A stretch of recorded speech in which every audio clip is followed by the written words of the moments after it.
How's it going? And welcome back to another episode of How to Invest in Commercial Real Estate. And this is our favorite time of the year. It is distribution time. Distributions. So this is the best time of year because we get to send out checks. We raise a ton of money to put these properties together, and people are investing the money because they're getting a return on that investment. Some of them are development deals where you may not see any cash flow along the way, but a lot of them are shopping centers or something we're going to hold for a long period of time. And we distribute that cash flow every single quarter. Yep. So just last quarter for Q4, we'll do last quarter and then we can do some fun stuff for last year. Just last quarter, Criterion did $250,000 worth of distributions. Super excited about that. What about you guys? Just the last quarter? Just last quarter. Precision Equity is around $600,000, which is kind of our run rate lately.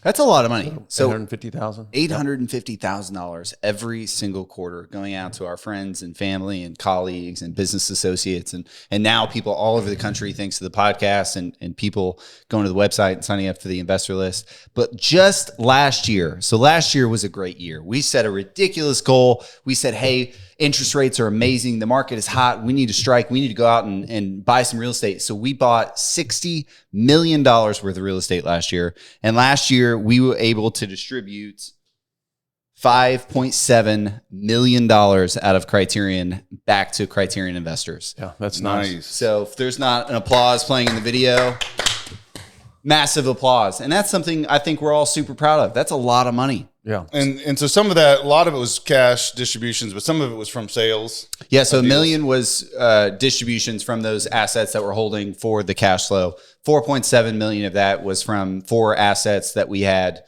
sell last year. So that will be the portion of their original investment back and whatever share of profit was assigned to those sales. So just a note on Precision, because some of the same investors, I think just in distributions, no property sales, just cash flow and profit from deals that people are invested in, 4.5 million. That's insane. So that's over 10 million between the two companies. Yeah, it was crazy. And so when investors, when they sign up on our investor list and then we launch a deal and they're like, it filled up in 2 hours. Well, this is why, because not only do they have more assets to invest, but every quarter we're sending 850,000 back to them that they want to turn and give back to us. So it's this game of our investor list is growing, but so are the pockets of our investors as we give them distributions every single quarter. And in the case of this year, when we had property sales and Precision Equity hitting records, almost $10 million going back into the pockets of people that want to do more deals. We can't find the deals fast enough at the moment, especially with interest rates rising. So it's going to be a tough year, and you're going to have to act quick if you want to get in these deals. Yeah, and I would say on that note, right? Like if you're interested in getting involved, don't wait for a deal. Don't wait for me to send you an investment asking for something.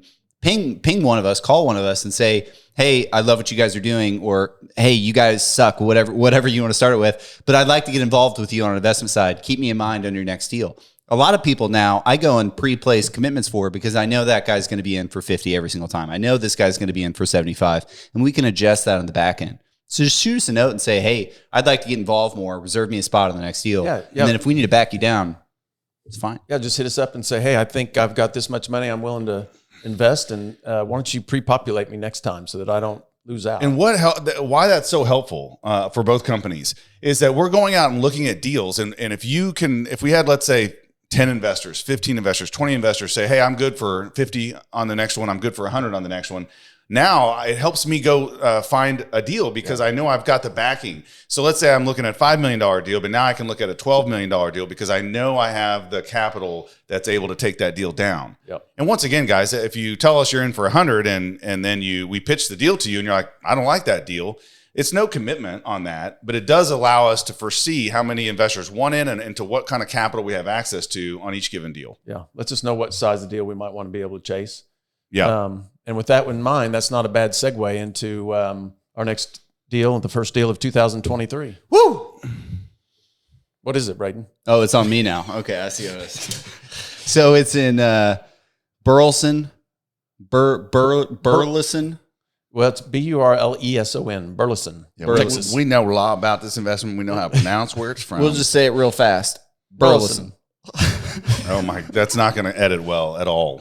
Okay, we should know how to pronounce the name of the city. South Fort Worth. That's easy. It's a suburb of Fort Worth, Texas. Growing South Fort Worth suburb. So our partners on this deal, retail partners, they're based in Dallas. Our other partners, Woodmont company, we've done tons of deals with both of these companies now. Both of them are in Dallas. The guy who connected us to retail partners is Woodmont. So they're in Fort Worth, actually. They are in Fort Worth. So this is in their backyard. And retail partners is in Dallas. But anyway, it's a growing suburb of Burleson, and we're basically repeating. See, I still can't say a suburb of the town he can't pronounce. That we're getting real small on. Anyway, the last two deals we did with retail partners were a 3 to 5 unit multi-tenant commercial strip center that we're building from the ground up, and they were accompanied with a ground lease or a pad site or a build to suit. So this is essentially the exact same thing. We're doing a ground lease with Black Rifle Coffee Company, which is a local veteran-owned drive-through coffee concept similar to a Dutch Brothers or a Starbucks or a Scooters or something like that. And then there's a 3-unit commercial strip center going in, and those 3 units are filled with Fat Burger, which is a burger franchise. Obviously, they sell burgers. They're probably super greasy. I bet it's delicious, to be honest. You know, when you get the brown sack and it's just fat like burgers. Fat burgers. We have a Fat Guys burgers here, but fat burgers. fat burgers. They literally don't have any meat on them. They're just fat. It's just grease. Anyway, so there's a Fat Burger, a Cool Greens, which is essentially the opposite of a Fat Burger. Yeah. Cool Greens is what? I can't remember what they do. You don't want a fat burger? How about a salad? Yeah, so that's go either place. A franchise based out of Enid, and it is really healthy, quick, fast food, and they have a to-go market as well. So salads, wraps, that sort of thing. And then there's an Athletico, which is a physical therapist. So those 3 tenants in a building, Black Rifle Coffee Company that has a ground lease. We are scheduled to buy 2 acres, I think is what it sits on, 1.89. 1.89. The land is ridiculously expensive. I mean, $3,090,000 for the land. Wow. Crazy. But it's in a great location. This is supposedly the spot to be, the major retail thoroughfare that runs through the city. This is right on that. Obviously, it's a good enough location for all of these tenants. These tenants are fairly picky about their locations, and our partners feel really good about it. So location seems fine. The leases are great credit. I believe they're all 10-year leases. We're going to go get a 2 to 3 year, I think it's a 3-year construction loan. The rate on this deal, obviously, rates kind of suck right now. I mean, they're insanely high. It's hard to make stuff work. We talk about that with shopping centers all the time. If we're going and buying this massive shopping center and paying 7% on the debt versus 4% on the debt, that 3% is hundreds of thousands of dollars sometimes. So that comes directly out of the investor's cash flow, right? Where on this deal, we're not going to have cash flow until the building's done anyway. And as soon as it's done, we're going to put it up for sale because we're not planning on holding the asset. So it's really just about the carrying costs of interest for that first year. And since you're holding it such a short amount of time, it works out to pay the higher interest rate. How many months for construction on this one? You recall? Super quick. I mean, 8 to 10. That's what I would expect. All right. Well, the investors want to know how much they are going to make. Yep. What's our projected IRR on this? Yep. Great questions. So we do a best case, kind of a middle, average of the two, and a worst case, all blended in. I think the worst case scenario is an 18.54 IRR. That's assuming an exit in the 18th month. Is that to the investor or to? That's to the investor. To the investor, yeah, which is a 1.3 equity multiple. The best case is a 24.5% IRR, which is a 1.41 equity multiple. And then the middle, where they normally come around, is 21.63, a 1.35 equity multiple. And that's right in line with a lot of the Kitty Academies we've done. The Dallas Kitty Academy we just exited with a 1.33 equity multiple. The Kitty Academy Redevelopment Fund will be, I think, a 1.4. El Luchador was, I think, around 1.4 equity multiple. So fairly standard with the last few developments. Yeah, with ones that don't take a long time. Normally, people that are looking to invest on a 5-year, it may be 2.5 times cash. But here, these are 18 months, maybe 2 years, and so the equity multiples are smaller, but you're getting your money back a lot quicker. Yeah, so a little bit more on the demographics. 5 Mile population, 102,000 people, 35,000 households, average household income of $96,000 with a median of That's pretty strong. Those are all 80,000. good numbers. And the Southwest Wilshire Boulevard, which is where the site sits on, has 39,000 cars a day. No, that's good too. Yeah. So great little location there. We think it's going to be a great deal. It is a $2.161 million equity raise. That's pretty big.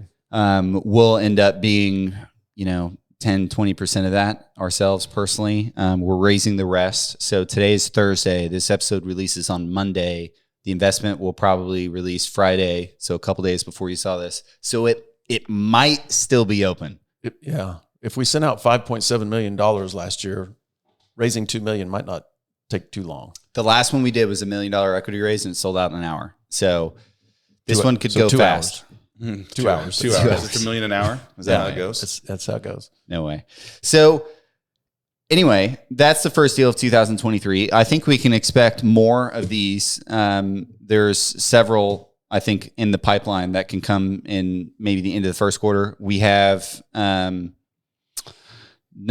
a whole lot else in the pipeline right now. I mean, the shopping centers, like I said, it's a great shopping center with a great owner is not really going to transact right now. I mean, not that I'm seeing. The shopping centers that are trading are really distressed, bank owned people. Or unrealistic cap rates. I am seeing cap rates inch up. Slowly. Slowly. I'm starting to see some 8 cap deals come back in the market, 8.5 cap.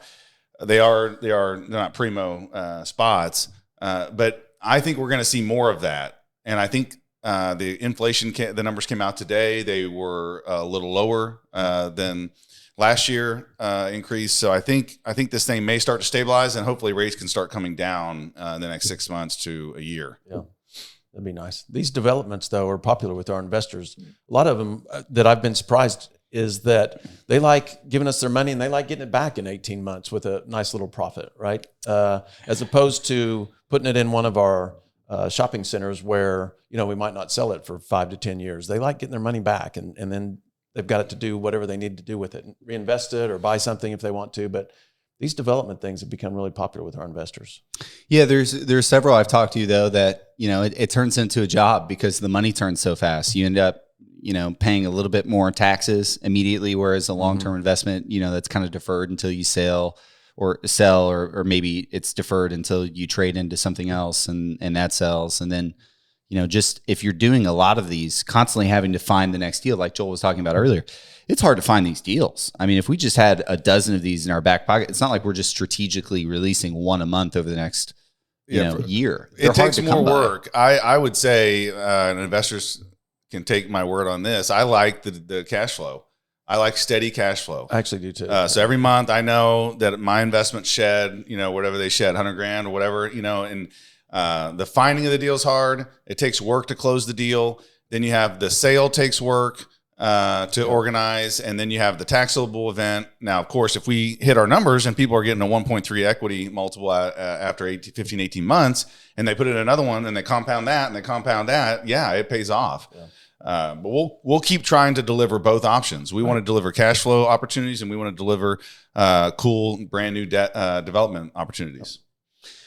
Well, I think I'm excited about the deal. Go on the website, see if there's still room left, see if it's still open. We are excited about this year. We're going to have a ton of deals. We had an amazing year last year. Hopefully this one's better. Yep. You probably have already gotten a ton of investor updates. You probably have a ton more on the way. And you're going to get your K1. I promise. I promise you're going to get your K1 as fast as possible. When are taxes due? The 15th? Yeah. Can we just all agree by the to by the 13th, you're going to get it. Yeah. Like just let's be real. File an extension. Just file an extension. Just do that for me. If you like me, be like, you want to hook up Braden? File an extension and say, Braden, I got you. I filed my extension. Don't worry about my K1. then you're my best buddy. Yeah. Otherwise, we're going to get like hundreds of calls. Like, where is it? We will. Probably starting next week. I can list the guy who's going to ask first. Yeah. Him who will not be named. Yeah, him who will not be named. All right. Anyway, we'll guys, catch you thanks. next time. All right. Bye. On how to invest in commercial real estate.